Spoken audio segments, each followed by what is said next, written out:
नमस्कार दोस्तों, आप सभी लोगों का फिर से एक बार बहुत बहुत स्वागत है हमारी यूट्यूब चैनल इन्वेस्टर गुरु में। और दोस्तों आज एक बहुत इंपॉर्टेंट टॉपिक हम लोग डिस्कस करने वाले हैं। तो उससे पहले मैं आपको लेके चलूँगा 1 जुलाई 2017 के अंदर।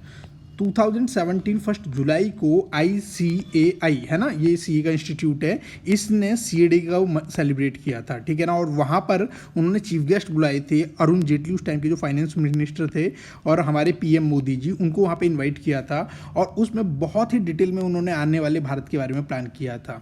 इत्तेफाक से मेरे एक फ्रेंड ने, है ना, वो भी उसको सेमिनार को ज्वाइन किया था। और फिर घर पे आके हम लोगों के बीच में एक बहुत लंबा चौड़ा डिस्कशन हुआ, और जिस पे उन्होंने बताया कि हाँ, अब साफ साफ गवर्नमेंट की इच्छा है कि वो आने वाले टाइम में अपने IT इंफ्रास्ट्रक्चर को मजबूत करने वाले हैं, है ना। तो वो जो उनका पूरा ध्यान है IT को स्ट्रॉन्ग करने पे।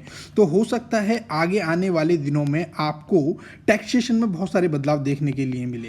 दोस्तों बिल्कुल वही हुआ। अब 3-4 साल बाद अभी अभी सीतारमण जी ने कहा है कि आपकी कैपिटल गेन का मतलब, अगर आप कोई शेयर बेचते हो या म्यूचुअल फंड्स वगैरह या कोई भी ऐसी चीज़ जिसकी आपकी कैपिटल के ऊपर जो वृद्धि होती है, यानी जो इंक्रीमेंट होता है, तो वो, और आपको अगर डिविडेंड, अगर आपके पास स्टॉक्स हैं तो डिविडेंड पे आउट होते हैं वो, या जो आपको इंटरेस्ट, सिंपल सेविंग अकाउंट पे इंटरेस्ट मिलता है, वो सब आपके जो है प्रीफिल्ड आएंगे आपकी ITR के अंदर। तो दोस्तों अभी तक क्या था कि 10 लाख से अगर ऊपर का आपको जो डिविडेंड वगैरह ये सब मिल रहे हैं, डिविडेंड मिल रहा है, कैपिटल गेन मिल रहा है, तब आपके जो आपके फंड हाउसेस होते थे वो इन्फॉर्म करते थे इनकम टैक्स डिपार्टमेंट को। लेकिन अब से वो लोग पहले ही आपका कितना ही डिविडेंड हो, कितना ही आपका जो है इंटरेस्ट हो, या कितना ही आपका कैपिटल गेन हो, वो तुरंत इमीडिएटली इन्फॉर्म करेंगे टैक्स डिपार्टमेंट को। तो ये आपकी उसके ITR में प्रीफिल्ड लाएंगे।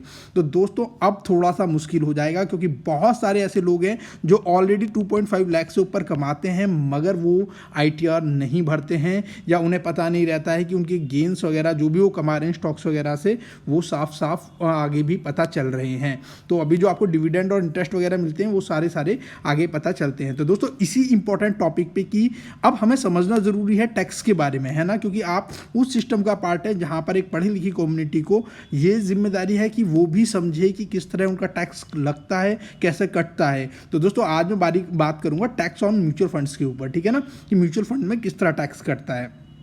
ठीक है, तो चलिए शुरू करते हैं। सबसे पहले मैं बता दूं, टैक्स के अंदर जो चलता है हमारा फीफो सिस्टम चलता है। फीफो सिस्टम मतलब म्यूचुअल फंड्स के अंदर फीफो मतलब फर्स्ट इन फर्स्ट आउट का मतलब।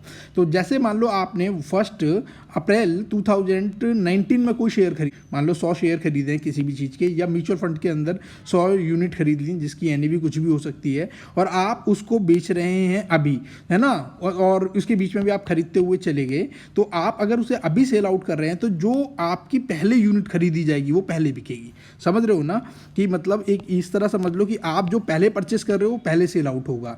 तो जो हमारा टैक्स सिस्टम होता है वो फॉलो करता है फीफो सिस्टम को, first in first out system को। उसके बाद दोस्तों हम बात करते हैं टाइम ड्यूरेशन की। टाइम ड्यूरेशन आपको पता होना चाहिए कि आपने जो इन्वेस्ट किया है या पैसा डाला है वो कितने टाइम के लिए डाला है।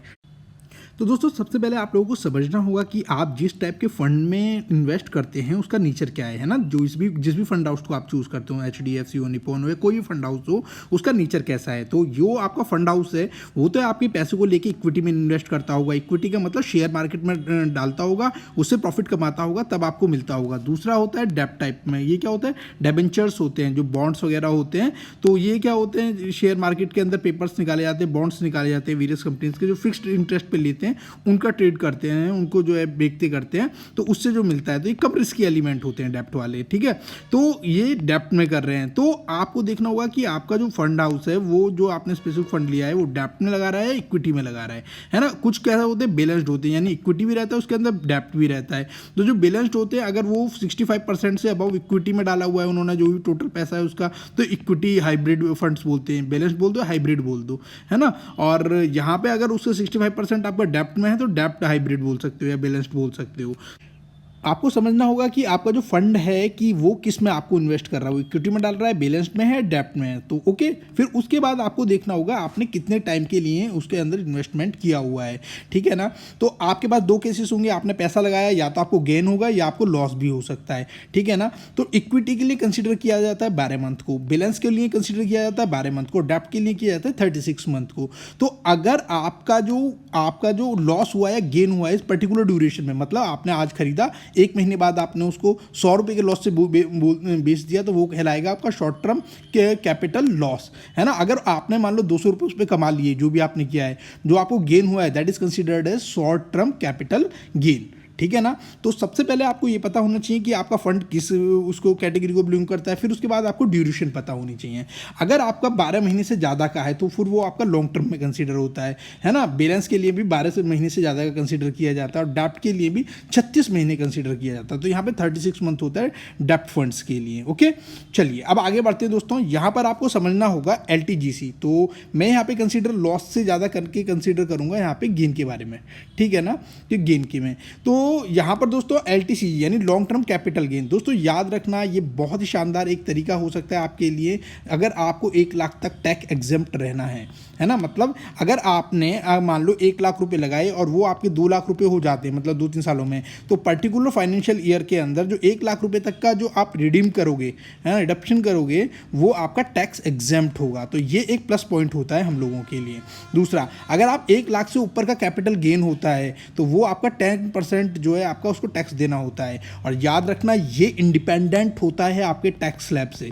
मान लो आप टैक्स स्लैब आ रहे हो 2.5 लाख से 5 लाख वाले टैक्स स्लैब में, है ना, तो जो ये कैपिटल गेन हो रहा है ना, इसका कोई लेना देना नहीं होता है आपके टैक्स से, है ना। वो आपको जो भी गेन कर रहे हो उसके ऊपर पे करना होता है। Got it this point. हाँ, अगर 2.5 लाख से नीचे है आपका, मतलब आपकी जो 2.5 लाख से नीचे अगर इनकम हो रही है और उसके बाद आपको गेन हो रहा है तो उस गेन को 2.5 लाख तक कंसीडर किया जाता है, उसको फ्री माना जाता है, ठीक है ना।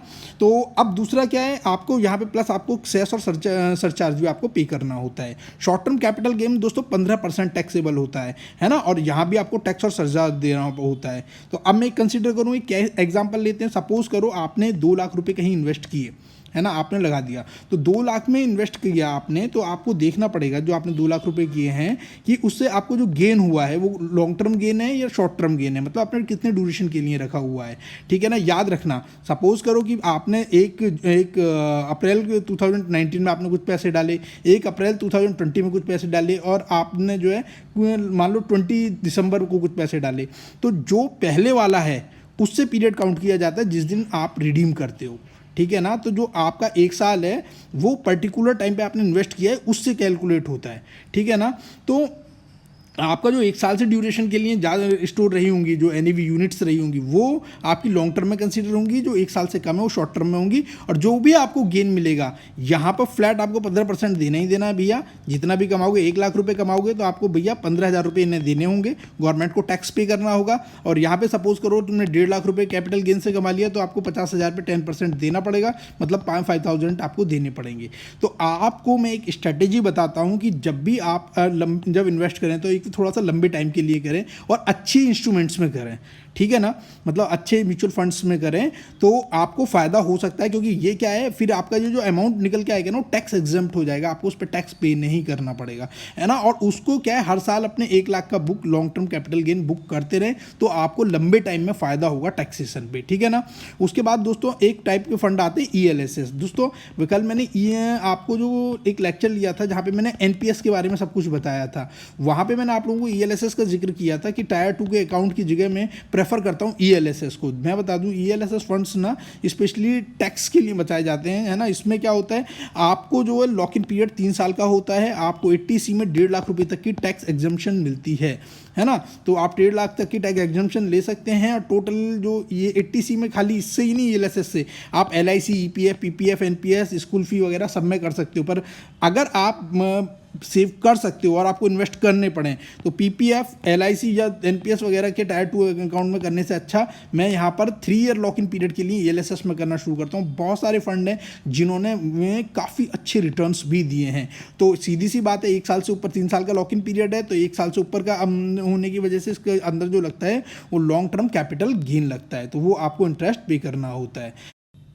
दोस्तों अगर आप लोग म्यूचुअल फंड्स में इन्वेस्ट करना चाहते हो तो मुझे जो ऐप अच्छी लगती है, मैं खुद यूज़ करता हूँ, वो मैं यूज़ करता हूँ म्यूचुअल फंड्स के लिए, ग्रो ऐप को यूज़ करता हूँ, है ना। आप भी देख सकते हो, है ना।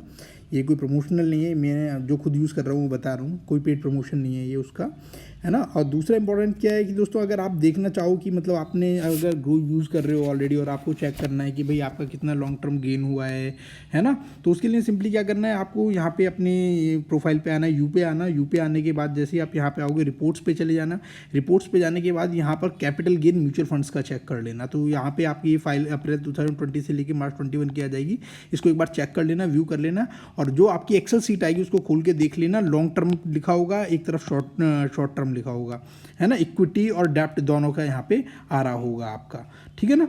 तो उसके बाद अगर आप लोग चाहें कि जो लोग आपने फंड में इन्वेस्ट किया है उसका भी चेक करना चाहते हैं, तो एक बार अपना डैशबोर्ड पे जाना, म्यूचुअल फंड्स पे यहाँ पे आना, और उस पे जाने के बाद यहाँ पे फोलियो एनालिसिस पे क्लिक करना इस पे, ठीक है ना।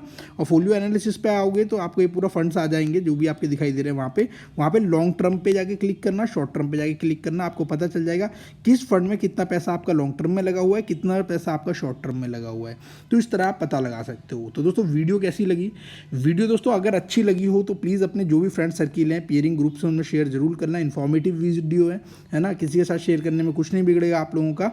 और अगर अभी तक सब्सक्राइब नहीं किया है तो मेरे यूट्यूब इन्वेस्टर गुरु को सब्सक्राइब कीजिए। और हाँ, अगर आपको स्टॉक्स के टैक्स के बारे में भी समझना है, टैक्सेशन के बारे में कैसे लगता है स्टॉक्स का, तो आप मुझे लिख सकते हो, कमेंट में बता सकते हो, मैं उसके ऊपर भी एक वीडियो बना दूंगा। ठीक है, चलिए मिलते हैं नेक्स्ट लेक्चर में एक नई वीडियो के साथ, एक नई इन्फॉर्मेशन के साथ। बाय।